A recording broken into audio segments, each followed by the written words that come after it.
Las almas muertas, de Nikolai Gogol. Tercera parte. En la descripción os dejo los enlaces a todas las partes. Recordemos dónde habíamos quedado al final del capítulo anterior.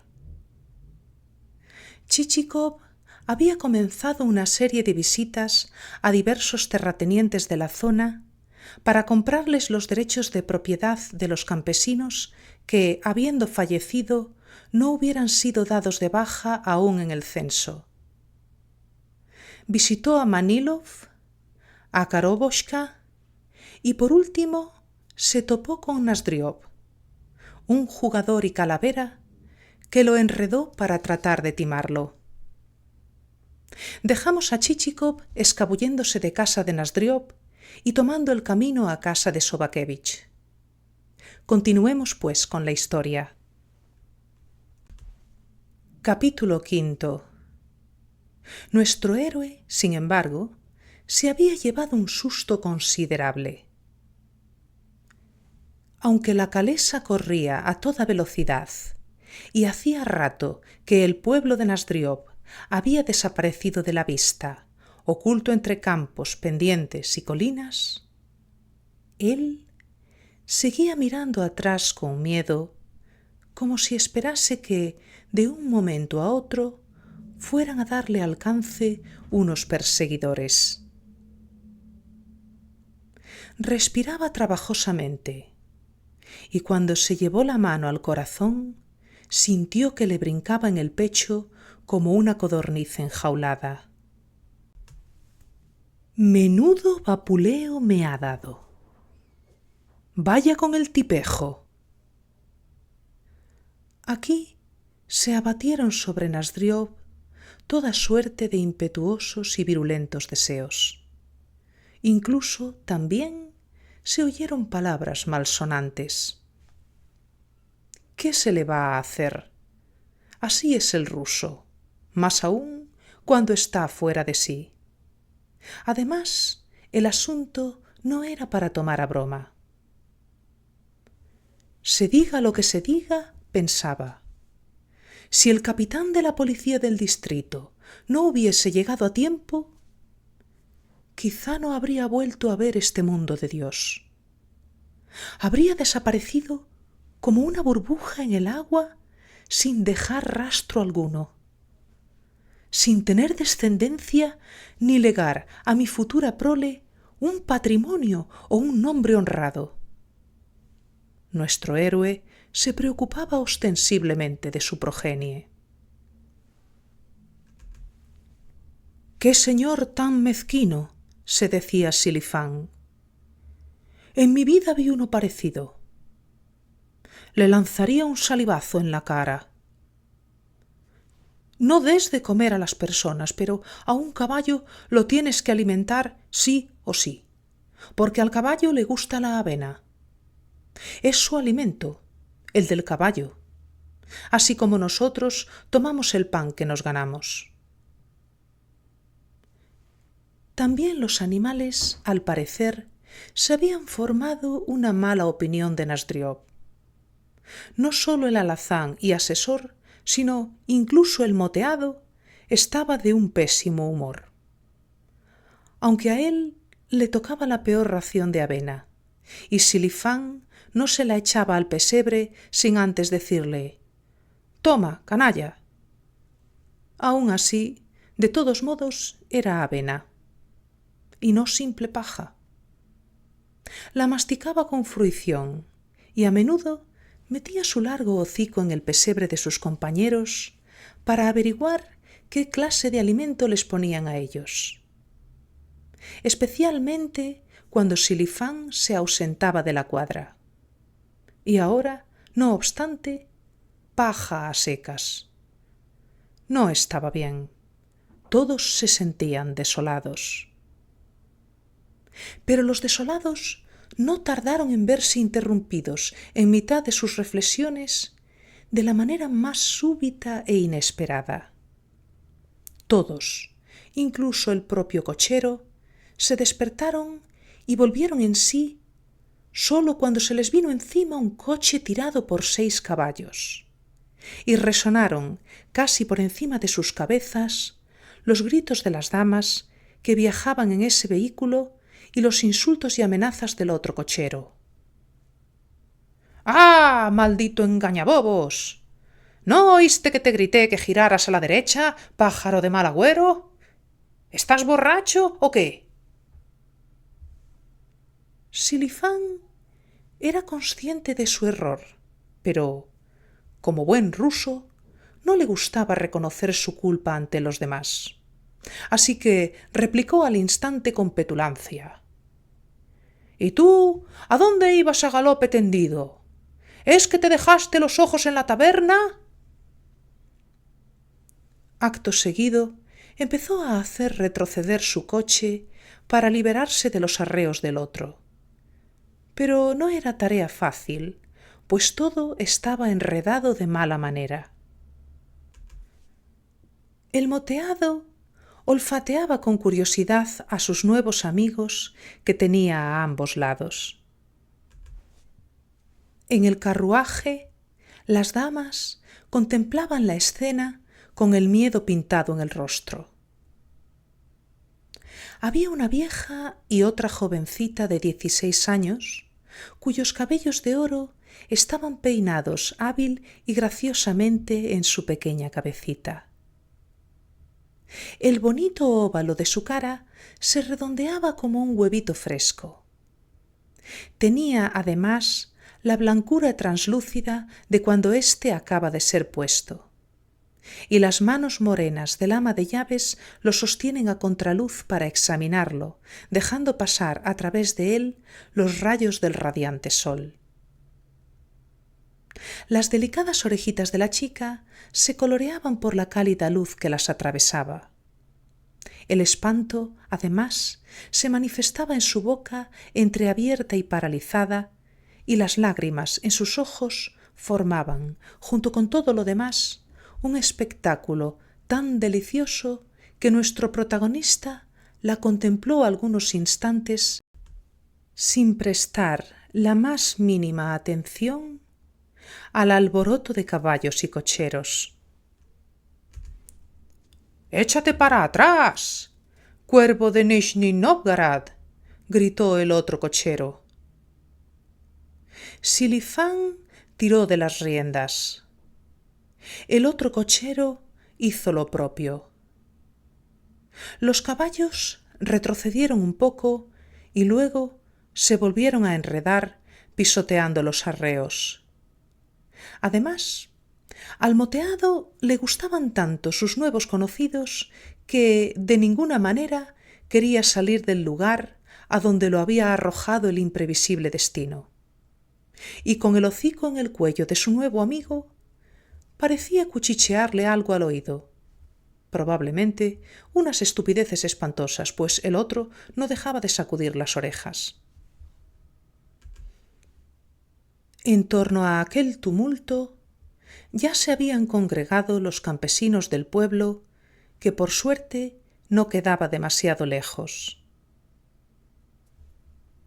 Dado que semejante espectáculo es para nuestros campesinos un deleite tan grande como para el alemán lo son los periódicos o el club, enseguida se apiñó una muchedumbre alrededor de los coches, y en el pueblo no quedaron más que las viejas y los niños.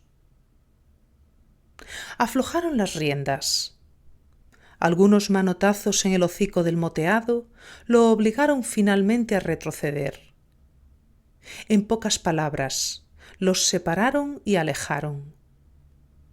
Pero bien por el despecho de tener que dejar a sus nuevos amigos, bien por pura necedad, el caso es que, por mucho que el otro cochero fustigara a sus caballos, éstos no se movían.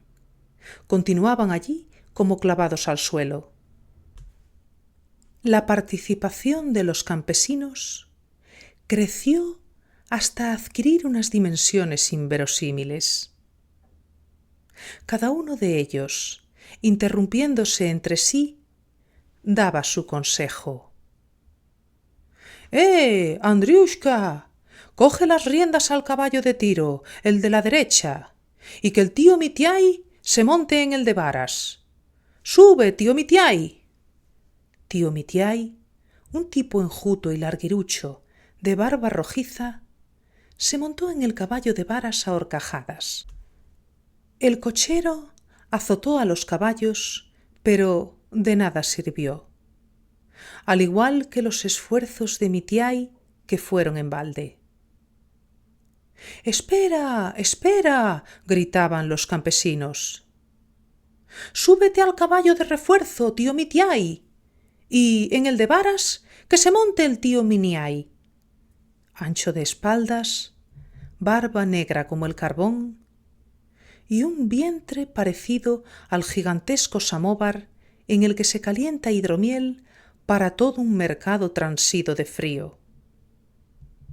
El tío Miniai se montó de buena gana sobre el caballo de varas, que a punto estuvo de desmoronarse bajo su peso.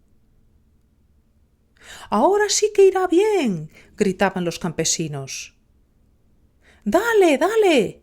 ¡Arréale con el látigo a ese que se retuerce! Al ver, sin embargo, que nada iba bien y que los azotes eran inútiles, el tío Mitiai y el tío Miniai se montaron en el caballo de varas y Andriushka se montó en el de refuerzo. Al final el cochero perdió la paciencia y echó tanto a tío Mitiai como a tío Miniai.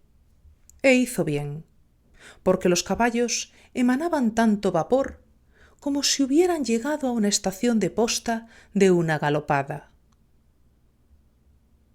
Los dejó descansar un minuto y después ellos mismos se echaron a andar.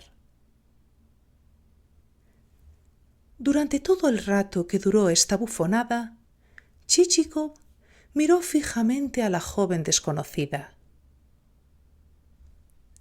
Intentó varias veces hablar con ella, pero no se presentó la ocasión.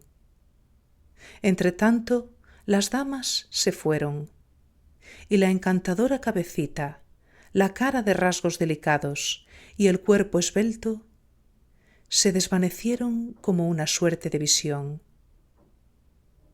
Y de nuevo sólo quedaron el camino, la calesa, los 3 caballos que ya conoce el lector, Silifán, Chichikov y la inmensa desnudez de los campos.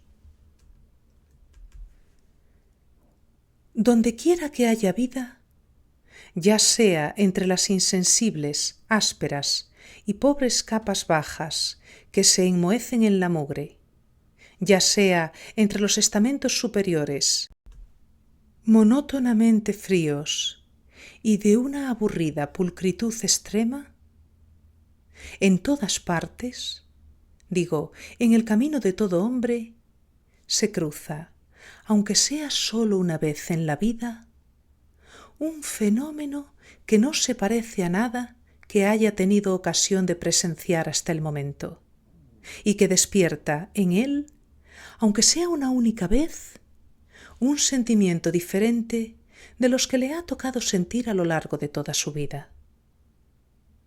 En todas partes, en medio de cualquiera de las tristezas que entretejen nuestras vidas, fulgura, de pronto, una luminosa alegría como la deslumbrante carroza con arneses de oro, caballos de magnífica estampa y el centelleante brío de sus cristales que a veces atraviesa de improviso una aldea pobre y perdida que nunca ha visto sino carretas de campesinos. Entonces, boquiabiertos, los aldeanos se quedan largo rato allí parados, gorro en mano, aun después de que el maravilloso carruaje haya pasado de largo y desaparecido de su vista. Del mismo modo, la preciosa Rubita ha cruzado nuestro relato para desaparecer al instante de la manera más imprevista. Si en aquel momento, en lugar de Chichikov, hubiese habido algún joven de 20 años, un húsar, un estudiante, o simplemente algún otro que estuviera dando sus primeros pasos en la vida, Dios sabe lo que se habría despertado, removido y manifestado en su interior. Se habría quedado inerte en el mismo lugar donde se encontraba, los ojos absurdamente clavados en la lejanía, olvidado de todo, del camino que debía recorrer, de todas las reprimendas y sermones que su tardanza le acarrearía, olvidado de sí, del servicio, del mundo y de todo cuanto en él existe. Pero nuestro héroe era ya un hombre de mediana edad y tenía un carácter frío y circunspecto. También se quedó meditabundo y se puso a cavilar, pero de una forma más positiva. Sus pensamientos no eran tan insensatos e incluso, en parte, estaban muy bien fundados. Formidable mujercita, dijo mientras abría la tabaquera y aspiraba un poco de rapé. Pero, en realidad, ¿qué es sobre todo lo que la hace tan encantadora? El hecho de que, a todas luces, acaba de salir de un pensionado o de un instituto, que carece todavía, como se suele decir, de todo lo que es femenino, es decir, precisamente esas cosas que vuelven a las mujeres desagradables. Ahora es como una niña, en su perfecta sencillez, capaz de decir lo que se le pase por la cabeza y de reír cuando le venga en gana. Todo es aún posible. Puede llegar a ser una maravilla o la peor de las birrias. Y eso es lo que será, una birria. Basta que madres y tías la acojan a su cuidado y, en un año, la atiborrarán de tanta feminidad que ni su padre la conocerá. De no se sabe dónde brotarán arrogancia y afectación. Empezará a moverse según las normas aprendidas de memoria.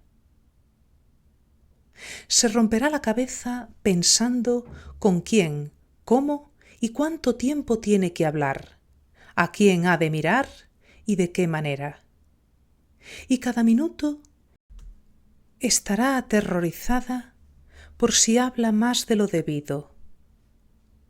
Al final se embrollará y acabará por mentir durante el resto de sus días y por convertirse en el diablo sabe qué. En este momento Chichikov hizo una pausa y luego añadió: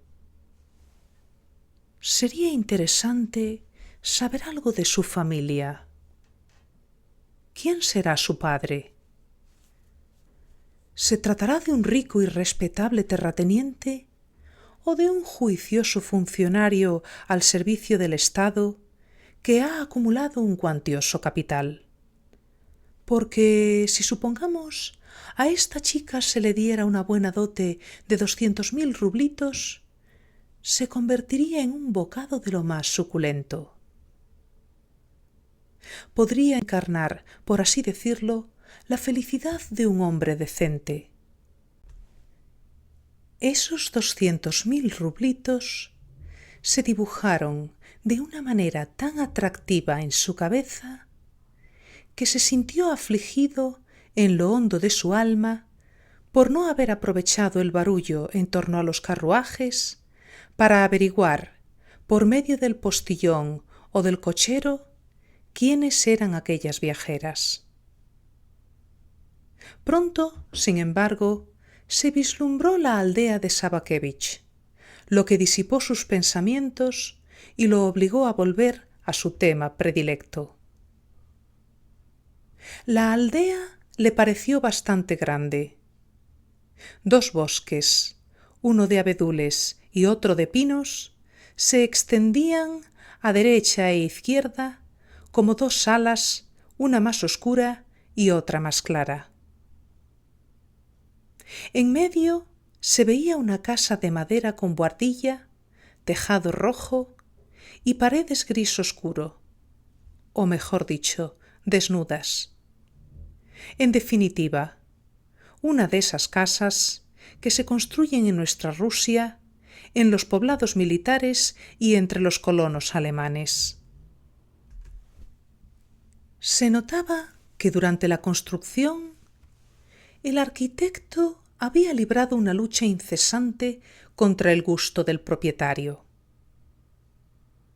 El arquitecto era un pedante que buscaba la simetría. El propietario, en cambio, iba en pos de la comodidad y, en consecuencia, había tapizado todas las ventanas de un lado y mandado hacer en su lugar una suerte de tragaluz probablemente necesario para iluminar la oscura despensa. El frontón tampoco quedaba en medio de la casa, pues, a pesar de los esfuerzos del arquitecto, el amo había ordenado que quitaran una de las columnas laterales, de modo que ahora ya no se erguían allí 4 columnas según el diseño original, sino solo 3. El patio estaba rodeado por una valla de madera muy sólida y desmesuradamente gruesa. El propietario, al parecer, apreciaba mucho la solidez. Para los establos, cobertizos y cocinas se habían empleado troncos macizos capaces de desafiar el paso de los siglos. Las isbas de los campesinos también estaban construidas de una manera sorprendente. Los muros eran de tosca madera sin alisar, sin filigranas labradas ni otras fantasías. Pero todo se veía ejecutado con solidez y como es debido. Incluso el pozo estaba construido con uno de esos robles fuertes que sólo se utilizan para fabricar molinos y barcos. En una palabra, dondequiera que mirara, todo era resistente, recio y burdo. Nada se tambaleaba. Al acercarse al porche, Chichikov observó que se asomaban por la ventana, casi al mismo tiempo, 2 caras. Una de mujer, tocada con una cofia estrecha y larga como un pepino, y otra de hombre, redonda y ancha como una calabaza de Moldavia, las denominadas garlianki, con las que en nuestra bella Rusia se fabrican balalaicas de 2 cuerdas, las más ligeras, ornamento y diversión de jóvenes espabilados de 20 años que, insolentes y coquetos, guiñan el ojo y silban a las chicas, de pecho y cuello blancos, que se agolpan para escuchar el suave rasgueo del instrumento. Tras echar un vistazo, ambas caras se escondieron. En la entrada apareció un criado con una chaqueta gris de cuello azul celeste que guió a Chichikov al vestíbulo, donde lo recibió el señor de la casa. Al ver al invitado, dijo en tono brusco: «Haga el favor», y lo condujo al interior de la vivienda. Cuando Chichikov miró a Sabakevich de reojo, tuvo la impresión, esta vez, de estar al lado de un oso de tamaño mediano. Para completar el parecido, el frac que llevaba su anfitrión era de un color completamente osuno, con las mangas y los pantalones muy largos. Ponía la planta de los pies a tontas y a locas, obsequiando con incesantes pisotones a los demás. El color de su cara era como el del hierro candente o el de una moneda de cobre de 5 kopecks. Como es de todos sabido, en el mundo hay muchas caras que la naturaleza ha hecho sin pararse a pensar demasiado. Desechando instrumentos de precisión, como limas, punzones u otros, se limita a desbastarlas a hachazos. Toma un impulso y ¡zas!, una nariz. Da un segundo golpe y emergen los labios. Un enorme taladro le perfora 2 agujeros a modo de ojos. Y así, sin pulir su obra, la lanza al mundo diciendo «¡Vive!». Sabakevich tenía esta misma fisionomía impactante y asombrosamente cosida. Mantenía la cabeza más gacha que erguida. No giraba jamás el cuello y esta rigidez hacía que muy pocas veces mirase a la persona con quien hablaba, clavando los ojos por lo general en la esquina de la estufa o en la puerta. Chichikov lo miró otra vez por el rabillo del ojo cuando entraba en el comedor. Un oso, un auténtico oso. Para colmo, se llamaba Mikhail Semyonovich. Al tanto de su costumbre de pisar los pies ajenos, Chichikov movía los suyos con precaución y lo dejaba pasar delante. El dueño de la casa, al parecer, se dio cuenta de esto, pues se apresuró en preguntar «¿No le habré causado alguna molestia?». Pero Chichikov le dio las gracias y le aseguró que no le había molestado en absoluto. Al entrar en la sala, Sabakevich señaló una butaca y dijo otra vez «Haga el favor». Ya sentado, Chichikov miró las paredes y los cuadros que estaban colgados.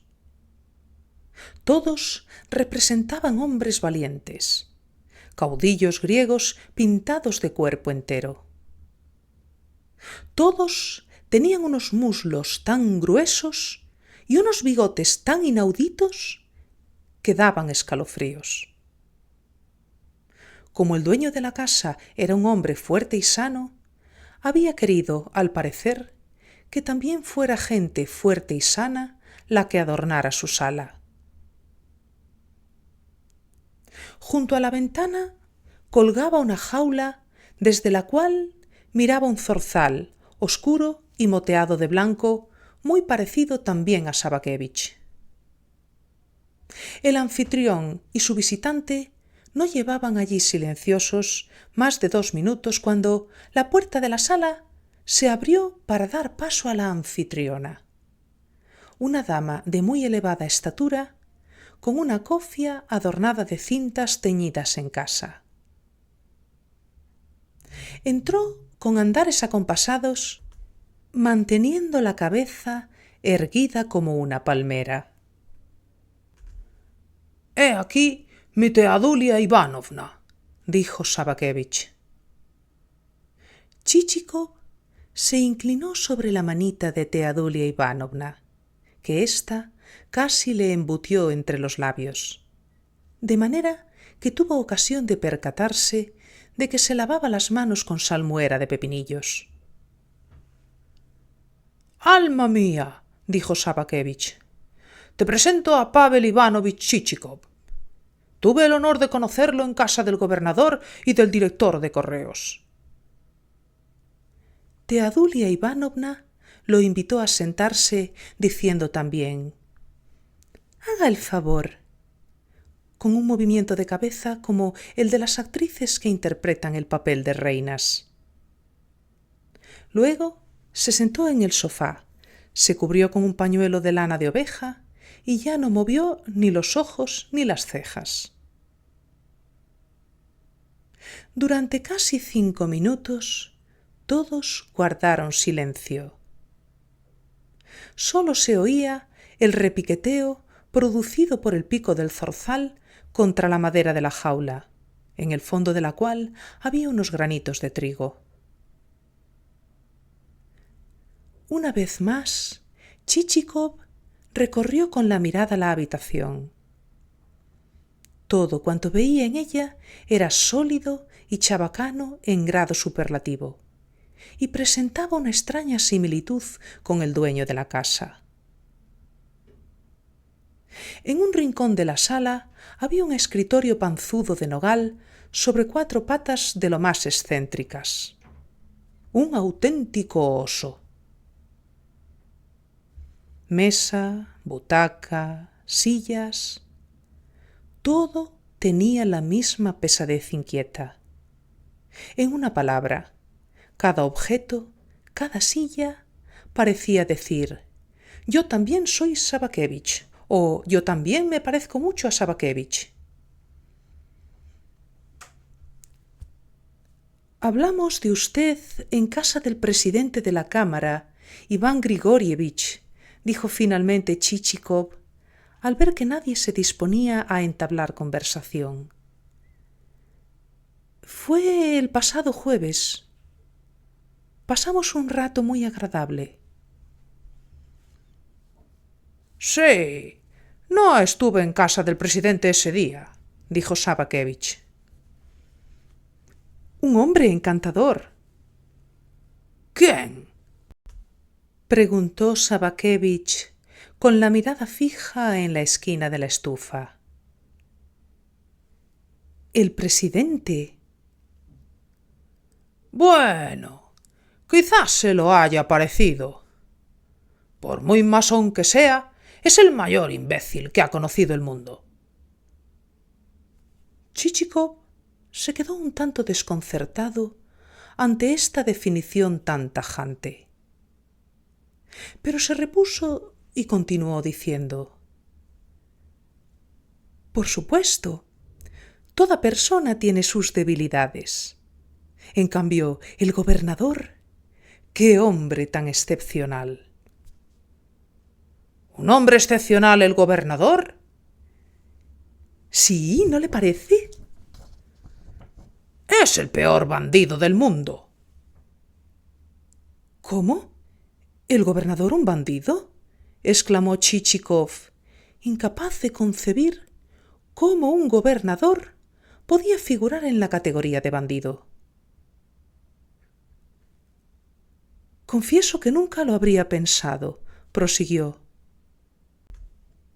«Permítame observar, no obstante, que sus maneras no lo revelan en absoluto. Al contrario, se distingue por su bondad».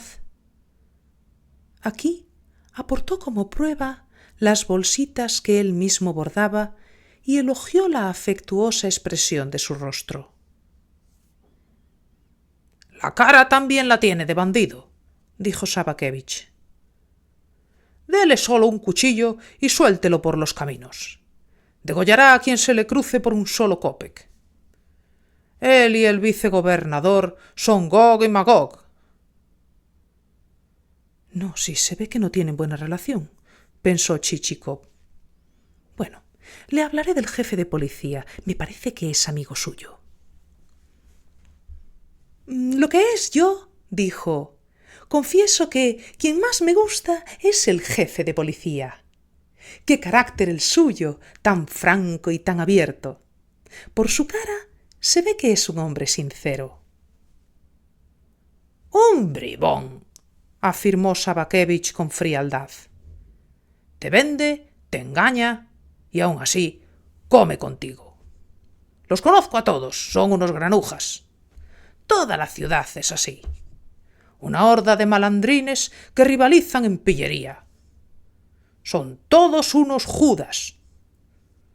Solo hay un hombre decente, el procurador. Pero, a decir verdad, también él es un cerdo». Después de tan loables, aunque escuetas biografías, Chichikov comprendió que no era necesario mencionar a los demás funcionarios. Y recordó que a Sabakevich no le gustaba hablar bien de nadie. «Bueno, amor mío, vamos a comer», propuso la señora Sabakevich a su marido. Haga el favor, dijo Sabakevich. Enseguida, después de acercarse a la mesa donde estaban preparados los entremeses, el anfitrión y su invitado tomaron, como es costumbre, una copita de vodka acompañada de deliciosos abrebocas, como es costumbre en la inmensa Rusia, ya sea en ciudades o pueblos. Es decir, toda clase de salazones y otros manjares que despiertan el apetito. Después pasaron al comedor. A la cabeza, como una oca majestuosa, iba la señora de la casa. Una pequeña mesa estaba puesta con 4 cubiertos. El cuarto sitio fue ocupado enseguida por una dama o una doncella, pariente, gobernanta o simplemente alguien que habitaba en la casa, lo cual era difícil de establecer. Era una mujer de unos 30 años, sin cofia, con un pañuelo de colores vistosos en la cabeza. En este mundo hay personas que no existen como un ente en sí, sino como manchas o motitas sobre un objeto. Siempre están colocadas en el mismo lugar y mantienen erguida la cabeza de idéntica manera. Casi se las toma por muebles, en la convicción de que jamás saldrá alguna palabra de sus labios. Pero si las vierais en el cuarto de las sirvientas o en la despensa, ¡ay, ay, ay! Almita mía, la sopa de coles hoy está exquisita, dijo Sabakevich, después de meterse la sopa entre pecho y espalda, mientras se servía de la bandeja en un plato un enorme trozo de ñaña, célebre especialidad culinaria que acompaña las sopas de col y que consiste en estómago de cordero relleno de gachas de alforfón, sesos y patas. Una ñaña como esta, continuó dirigiéndose a Chichikov, no la probará en la ciudad. Allí, el diablo sabe lo que le darán. En casa del gobernador, aún así, no se come nada mal, opinó Chichikov. ¿Sabe con qué cocinan allí? Si lo supiera, no se atrevería a tragar nada. No lo sé, en efecto. Por tanto, no puedo juzgar. Pero las chuletas de cerdo y el pescado al vapor eran sublimes. Eso creyó usted. Sé muy bien lo que compran en el mercado. Ese bellaco de su cocinero, que aprendió a guisar con un francés, compra un gato, lo despelleja y lo sirve a la mesa como si fuera liebre. ¡Puaj! ¡Qué cosas más desagradables dices! exclamó la señora Sabakevich. ¿Y qué voy a hacer yo, almita mía? No es mi culpa si practican esas costumbres. Todo lo que no vale nada, todo lo que nuestra culca tira al cubo de la basura, perdonad la expresión, ellos lo echan en la sopa. Sí, a la sopa, dentro. Siempre hablas de esas cosas cuando estamos en la mesa, objetó de nuevo la mujer de Sabakevich. Corazón mío, de verdad, no es culpa mía, dijo Sabakevich.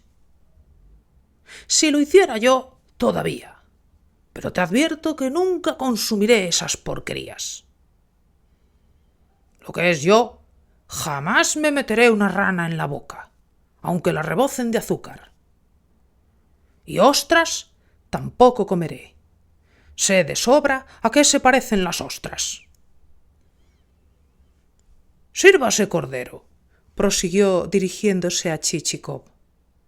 Es costilla de cordero con gachas. no el fricasé que preparan en las casas señoriales a base de cordero que hace más de 4 días que se pasea por el mercado. Todo eso son inventos de doctores alemanes y franceses. Si por mí fuera, mandaría que los ahorcaran. Han inventado la dieta. Curar con hambre. Como tienen una escuchimizada naturaleza alemana, se piensan que así arreglarán los estómagos rusos. No, nada de eso. Sabakevich sacudió la cabeza irritado. Predican la ilustración, pero esa ilustración es... ¡Puaj! Habría dicho otra palabra, pero no es correcto, ahora que estamos en la mesa. En mi casa no es así. Aquí, cuando hay cerdo, el animal entero se pone en la mesa. Si hay cordero, todo el cordero. Si es ganso, el ganso completo. Prefiero comer 2 platos, pero quedar bien saciado, lo que el alma me pida. Sabakevich confirmó lo dicho con el hecho. Volcó la mitad del costillar del cordero en su plato. Lo devoró sin dejar nada, chupando y royendo hasta el último huesecillo. Sí, pensó Chichikov, tiene buen diente. Nada de eso en mi casa, dijo Sabakevich, y se secó las manos con la servilleta. Aquí no es como en la hacienda de Plyushkin, que tiene 800 almas, pero vive y come peor que mi pastor. ¿Quién es ese Plyushkin?, preguntó Chichikov. Un desuellacaras, un tacaño de baja ralea. En la cárcel los presidiarios viven mejor que él. Mata de hambre a toda su gente. ¿Es posible?, preguntó Chichikov con gran interés. ¿Y dice que en su casa la gente muere a porrillo? Caen como moscas. ¿Como moscas? Permíteme que le pregunte si reside muy lejos de aquí. A 5 verstas. A 5 verstas, exclamó Chichikov, e incluso sintió un pequeño vuelco en el corazón. Al salir de su portal, ¿queda a la derecha o a la izquierda? Le aconsejo que no quiera ni saber el camino que lleva a la guarida de ese perro, dijo Sabakevich. Sería más excusable frecuentar un burdel. No se lo preguntaba por nada, sino únicamente porque me interesa conocer toda clase de sitios, respondió Chichikov. Después del costillar de cordero, sirvieron batrushki, cada uno de ellos más grande que un plato. Luego, un pavo enorme como una ternera y relleno con toda suerte de delicias: huevos, arroz, hígados y Dios sabe qué más, que iba cayendo como una bola en el estómago. Con esto la comida se acabó, pero al levantarse de la mesa, Chichikov sintió que pesaba como mínimo 15 kilos más. Fueron al salón, donde les aguardaba un platillo de confitura que no era ni de pera, ni de ciruela, ni de ninguna baya conocida, y que por otra parte no tocaron ni el amo ni el invitado. La señora salió con la intención de ponerla en otros platillos. Aprovechando su ausencia, Chichikov se dirigió a Sabakevich, que descansaba estirado en la butaca. Quisiera hablar con usted de un pequeño negocio. Aquí atrás hay más confitura, dijo la señora, que volvía con un platillo. Rábano confitado con miel. Luego la tomaremos, dijo Sabakevich. Ahora ve a tu habitación que Pavel Ivanovich y yo nos quitaremos el frac y descansaremos un poco. La mujer se disponía ya a ordenar que trajeran almohadas y edredones, pero el esposo sentenció: «No hace falta. Descansaremos en las butacas». Y la señora se retiró. Sabakevich inclinó ligeramente la cabeza, preparándose para escuchar de qué negocio se trataba. Chichikov comenzó su relato desde muy lejos, evocando en general el Imperio ruso, y elogió su inmensidad. Dijo que ni tan solo el antiguo Imperio romano había sido tan grande, y que los extranjeros se asombraban con toda razón. Sabakevich se limitaba a escuchar con la cabeza inclinada. Chichikov dijo que, según las leyes vigentes en este estado, cuya gloria no tiene parangón, las almas censadas que han agotado su camino vital continúan figurando como vivas hasta el nuevo empadronamiento, para así no recargar las oficinas estatales con un sinfín de enmiendas pormenorizadas, tan numerosas como inútiles, y no aumentar la complejidad del mecanismo estatal, ya de por sí tan complejo. Sabakevich seguía escuchando con la cabeza inclinada.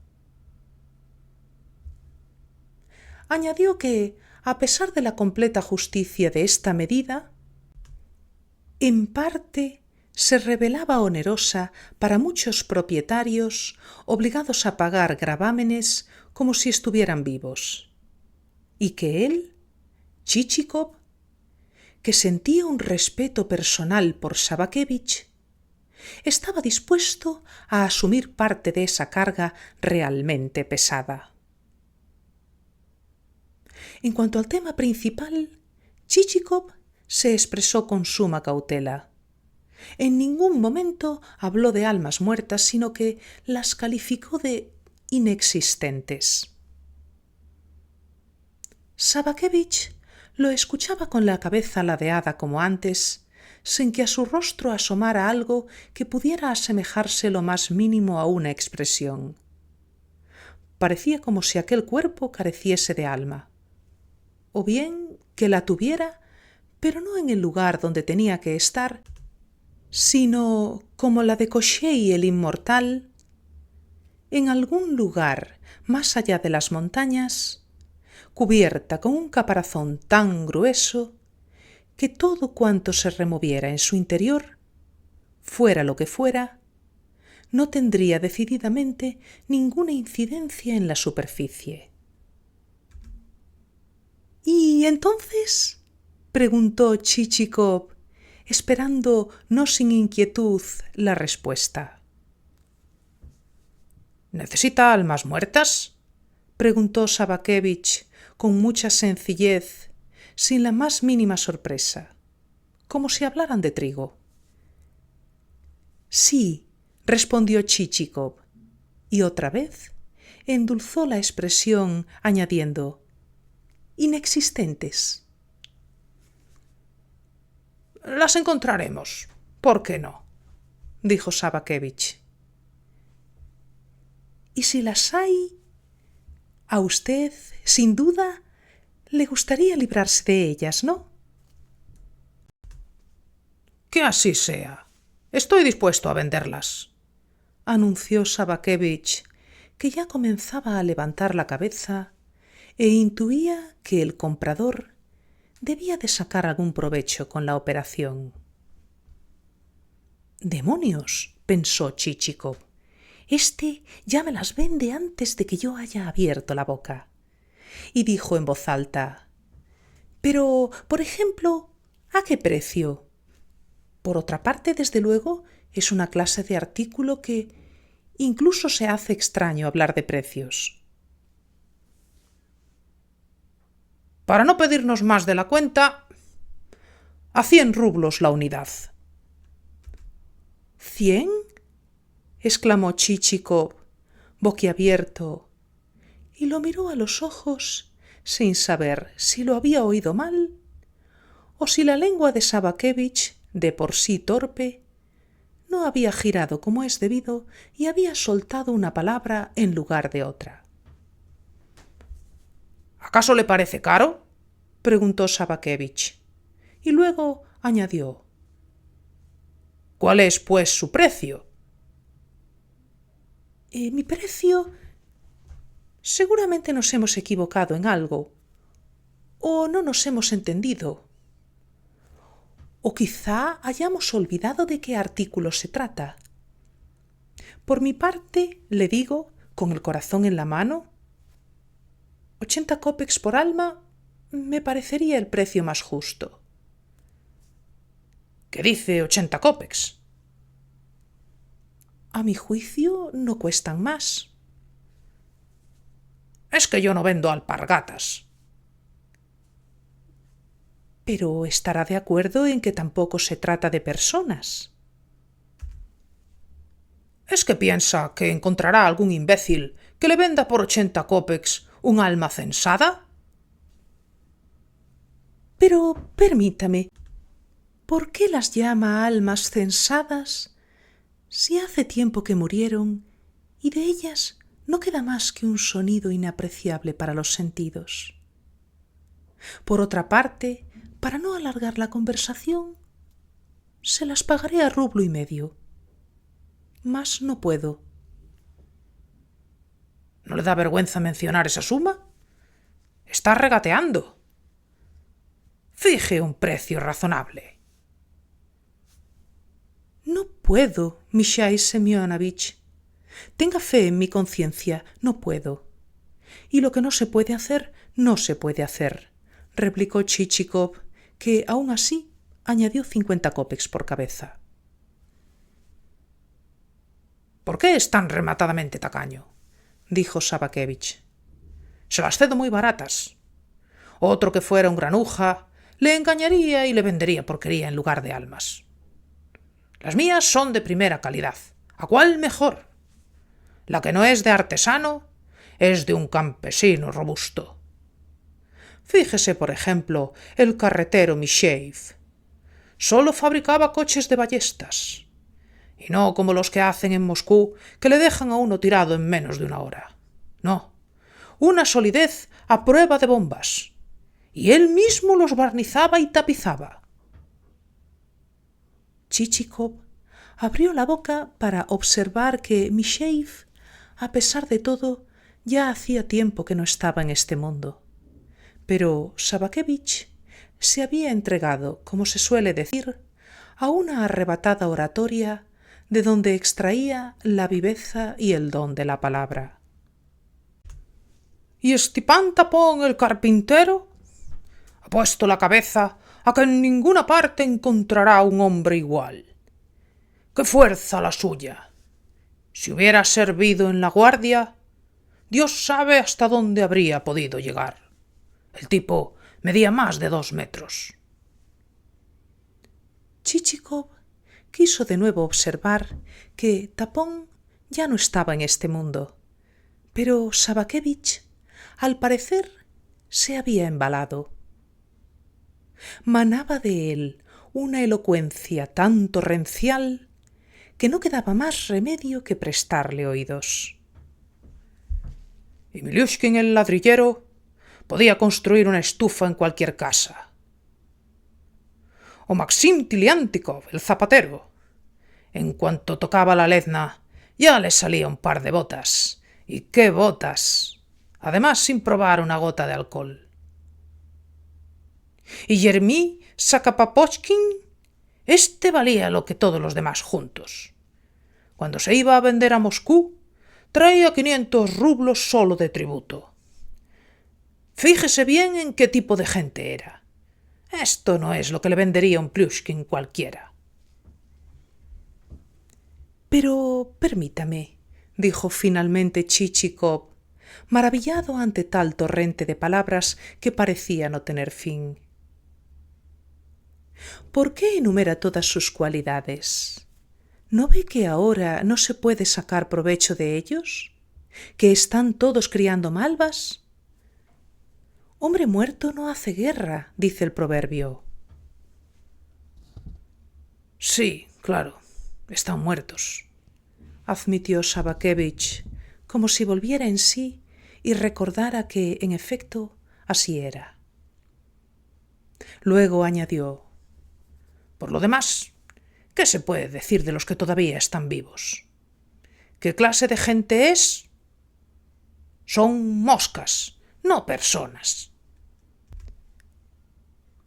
Pero ellos, por lo menos, existen, no son un sueño. ¿Un sueño? Claro que no. Le diré cómo era mi sheriff. No encontrará hombres como él. Un mastodonte que no cabría por esta puerta. No, no es un sueño. Y tenía tanta fuerza en la espalda como un caballo. Me gustaría saber dónde encontraría usted un sueño parecido. No, no. Pero no puedo pagar más de 2 rublos, dijo Chichikov. Permítame. Para que no me reproche que le pide un precio alto y que no quiero hacerle ninguna rebaja, tenga la bondad de pagármelas a 75 rublos el alma. En billetes, eso sí. Solo porque somos amigos. ¿Qué debe de pasarle?, pensó Chichikov. ¿Me toma por un imbécil? Y añadió en voz alta: de verdad que lo encuentro extraño.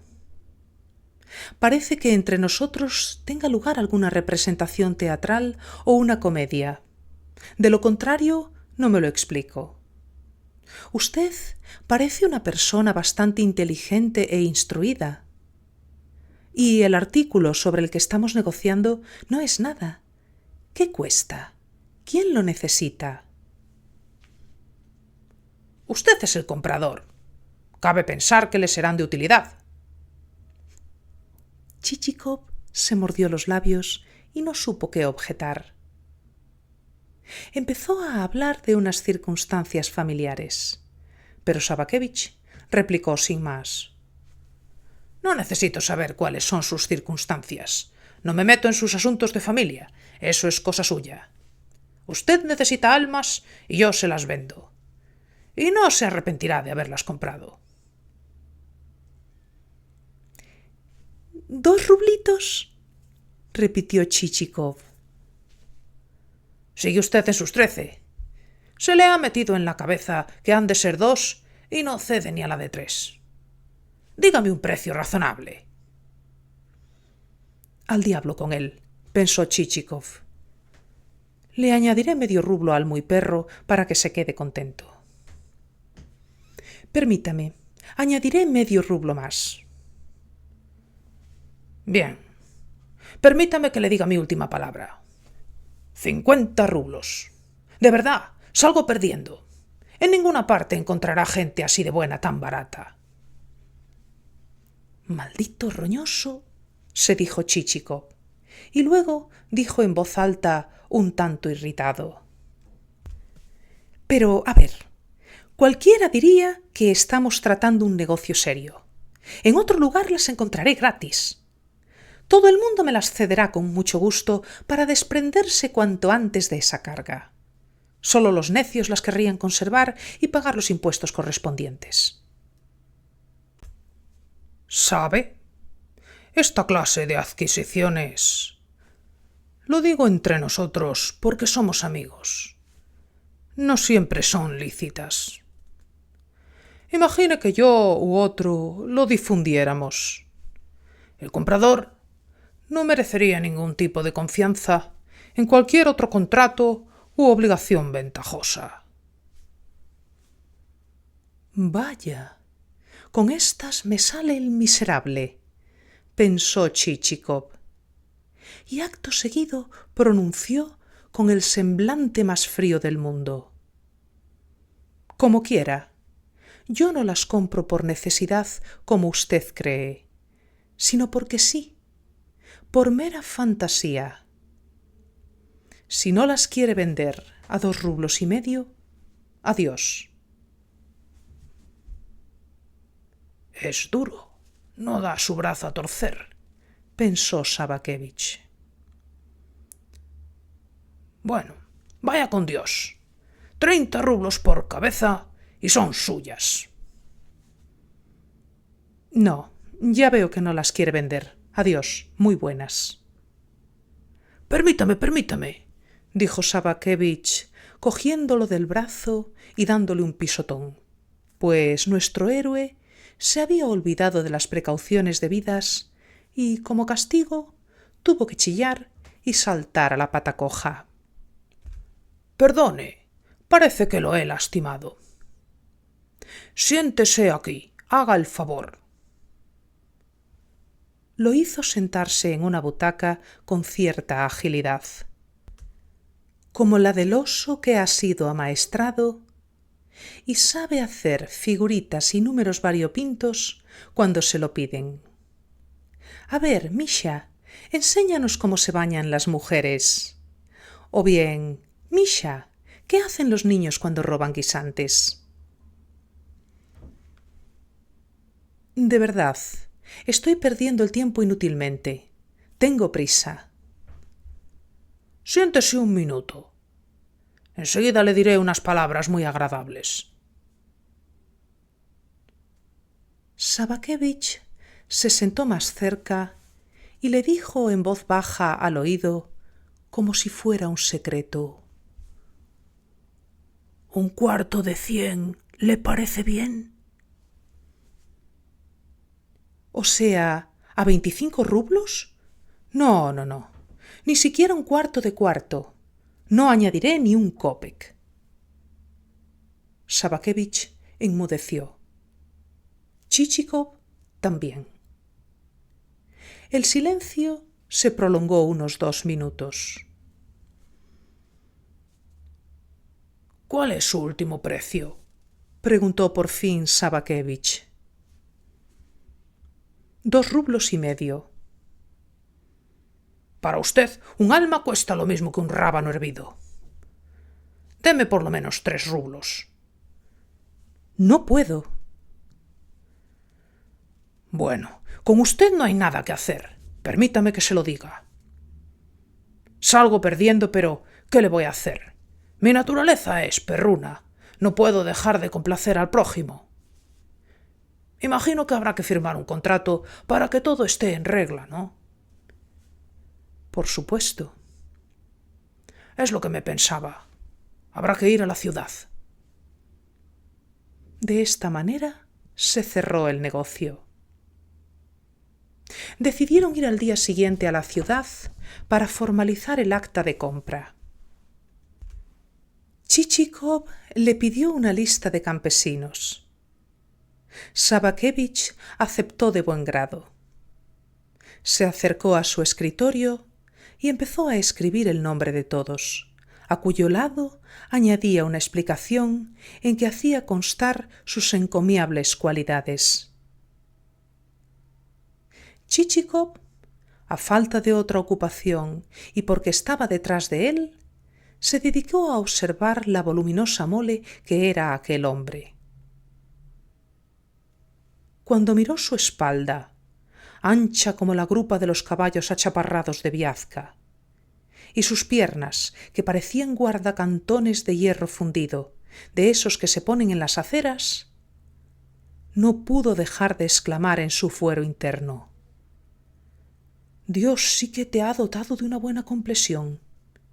Es exactamente tal como se suele decir, mal cortado pero bien cosido.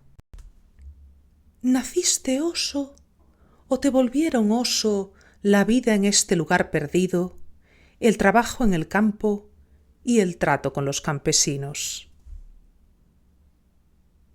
¿Es por todo esto que te has convertido en lo que se dice un avaricioso? Pero no me cabe la menor duda de que serías exactamente igual aunque te hubieran educado a la moda y arrojado al mundo. Aunque hubieses vivido en San Petersburgo y no en este agujero de la Rusia profunda. Toda la diferencia consiste en que ahora te zampas media espalda de cordero con gachas y picoteas un pastel grande como un plato. y entonces habrías dado buena cuenta de unas cuantas costillitas con trufas. Ahora tienes campesinos a tu cargo, vives en armonía con ellos y naturalmente no los ofendes porque son tuyos y saldrías perdiendo. De lo contrario, habrías tenido funcionarios a los que habrías estrujado aun sabiendo que no eran siervos tuyos, o te habrías dedicado a expoliar al erario. No, un puño cerrado nunca se convertirá en una mano abierta. Y si le aflojas 1 o 2 dedos, será todavía peor. Y si estudia, aunque sea superficialmente, alguna ciencia, lo mostrará sin tapujos más tarde, cuando ocupe un cargo más visible a todos los que en realidad sí que dominan ese saber. Y quizá después aún diga: ahora veréis de lo que soy capaz. Y se le ocurrirán unas decisiones tan sabias que muchos se llevarán las manos a la cabeza. ¡Ay, si todos estos roñosos! La lista está preparada, dijo Sabakevich, volviéndose hacia él. Sí, démela, por favor. Chichikov la examinó y se quedó maravillado de la precisión y el detalle con que la había redactado. No sólo figuraban pormenorizadamente el oficio, el nombre, la edad y la situación familiar de cada uno de ellos, sino que, incluso, en los márgenes, constaban observaciones especiales sobre su conducta y su grado de sobriedad. En pocas palabras, una delicia para los ojos. Solo falta que me conceda un pequeño anticipo, dijo Sabakevich. ¿Para qué lo quiere? En la ciudad recibirá la suma acordada de una sola vez. Es que, ya sabe, es la costumbre, objetó Sabakevich. No sé cómo podría dárselo. No llevo dinero encima. Sí, mire, aquí tengo 10 rublos. ¿10 rublos? Deme al menos 50. Chichikov aseguró que no los tenía, pero Sabakevich afirmó con tanto aplomo que sí los tenía, que nuestro héroe se vio forzado a sacar otro billete diciendo: «Está bien, aquí tiene 15 más. En total suman 25, pero haga el favor de firmarme un recibo». ¿Para qué necesita un recibo? Es lo más prudente. Mire usted. Nunca se sabe, puede pasar cualquier cosa. Bien, deme el dinero. ¿El dinero? Aquí lo tengo, en la mano. En cuanto firme el recibo, se lo entregaré de inmediato. Pero permítame, ¿cómo voy a firmar un recibo sin haber visto antes el dinero? Chichikov acabó por dejar los billetes a Sabakevich, que se acercó a la mesa, cubrió los billetes con los dedos de la mano izquierda y escribió con la otra en un trozo de papel que había recibido en total una paga y señal de 25 rublos en billetes por la venta de almas censadas. Después de redactar el recibo, examinó los billetes una vez más. El papel está maltrecho, dijo, revisando un billete a trasluz. Un poco roto también. Pero bueno, entre amigos no se miran esas cosas. Tacaño, tacaño, pensó Chichikov, y un bestia, por si fuera poco. ¿Y no querrá también de mujeres? No, gracias. Se las dejaría a buen precio. Por ser usted, 1 rublito por cabeza. No, de mujeres no me hacen falta. Bien, pues si no las necesita, no se hable más. Sobre gustos no puede haber discusión. Como dice el proverbio, a unos les gusta el pope y a otros la mujer del pope. Quisiera pedirle también que esta transacción quede entre nosotros, dijo Chichikov cuando ya se despedía. Faltaría más. No hay por qué entrometer a un tercero. Lo que ocurre entre amigos íntimos tiene que quedar en los límites de esa amistad. Adiós, le agradezco la visita. Le pido que en adelante no me olvide. Cuando disponga de una horita libre, venga a comer, a pasar un rato. Quizá vuelva a presentarse la ocasión de hacernos un favor el uno al otro. Sí, en eso mismo estoy pensando, se dijo Chichikov cuando se montaba ya en el coche. Se ha embolsado 2,5 rublos por alma muerta. Rácano del demonio. Estaba disgustado por la conducta de Sabakevich. Después de todo se conocían. Se habían visto en la casa del gobernador y en la del jefe de policía. Pero el otro se había comportado como si fueran 2 completos extraños. Le había cobrado un dineral por algo que no tenía valor alguno.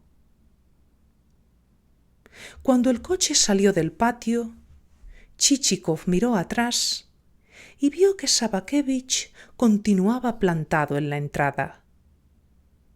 Le pareció que se esforzaba en saber cuál sería el próximo destino de su invitado. Miserable, aún no se ha movido de ahí, masculló. Y ordenó a Silifán, quien había girado hacia las isbas de los campesinos, que se alejara de modo que fuera imposible ver el coche desde el patio señorial. Tenía intención de pasar a ver a Plyushkin, cuyos siervos, según Sabakevich, morían como moscas. Pero no quería que Sabakevich lo supiera. Cuando la calesa se encontraba ya en un extremo del pueblo, llamó al primer campesino con quien se topó. Este, como una infatigable hormiga, iba a su casa cargando sobre su espalda un tronco imponente que se había encontrado en el camino. Tú, barbudo! ¿Cómo se va a casa de Plyushkin sin pasar por delante de la casa del amo? La pregunta pareció contrariar al hombre. ¿Qué pasa? ¿No lo sabes? No, señor, no lo sé. Buena pieza estás tú hecho. Y eso que ya peinas canas. ¿No conoces al avaro Plyushkin, el que mata a la gente de hambre? ¡Ah! ¡El remendado! ¡El remendado! exclamó el campesino. A la palabra remendado añadió un sustantivo muy acertado, pero cuyo uso no es apropiado en una conversación mundana. Así que lo dejaremos en el tintero. Por lo demás, podemos suponer que el barbudo había puesto el dedo en la llaga, porque cuando ya hacía rato que éste había desaparecido de la vista de Chichikov y la calesa ya había recorrido un buen trecho, nuestro héroe aún soltaba una risilla maliciosa. Es que el pueblo ruso gasta expresiones muy fuertes. Y si a alguien le endilgan un sobrenombre, no cabe duda de que su linaje y descendencia heredarán ese apodo, lo arrastrarán al trabajo e incluso a la jubilación, a San Petersburgo y hasta el fin del mundo. Y por mucho que se las ingenien para ennoblecer su nombre, por más que paguen a escritorzuelos para que los hagan descendientes de un linaje antiguo y principesco, de nada servirá. Su apodo graznará como un cuervo a pleno pulmón y quedará claro de dónde alzó el vuelo el pajarraco. A semejanza de lo que está escrito, las palabras dichas con puntería no se borran ni a hachazos. Y siempre es acertado lo que sale de las entrañas de Rusia, donde no hay alemanes, ni finlandeses, ni ninguna otra tribu extranjera, sino el talento innato ruso, vivo y descarado, que no rebusca sus palabras en el bolsillo ni las incuba como hace la gallina clueca con sus pollitos, sino que las asesta de golpe como un pasaporte vitalicio en el que no hace falta añadir detalles sobre la nariz o los labios. De un trazo quedas retratado de los pies a la cabeza. De la misma manera que nuestra santa y piadosa Rusia rebosa de iglesias y monasterios, con sus cúpulas, bóvedas y cruces, una multitud de razas, generaciones y pueblos pululan, abigarrados e inquietos, sobre la faz de la tierra. Cada pueblo lleva en sí una carga de energía. Cada pueblo está dotado de un alma creadora, de una viva peculiaridad o de otros dones divinos. Cada pueblo se distingue de una forma singular por su lenguaje, que, al expresar cualquier objeto, refleja de ese modo una parte de su propio carácter. En la palabra británica resonará el conocimiento del corazón humano y la sabiduría de la vida. Con ligera elegancia fulgura y se desvanece la efímera palabra del francés. La palabra alemana no tiene parangón en cuanto a la inventiva alambicada, y sus logros expresivos, de una inteligencia descarnada, no están al alcance de cualquiera. Pero no hay palabra tan intrépida y vivaz, que estalle en el mismísimo corazón, que hierva y palpite con tanta vitalidad como una palabra rusa bien dicha. Hasta aquí la tercera parte de Las almas muertas. Dentro de una semana, el siguiente capítulo. Espero que los estéis disfrutando. Si es así, dadle a me gusta y compartid en vuestras redes sociales. Y no olvidéis suscribiros al canal y activar la campanita. Un abrazo muy grande. Nos vemos.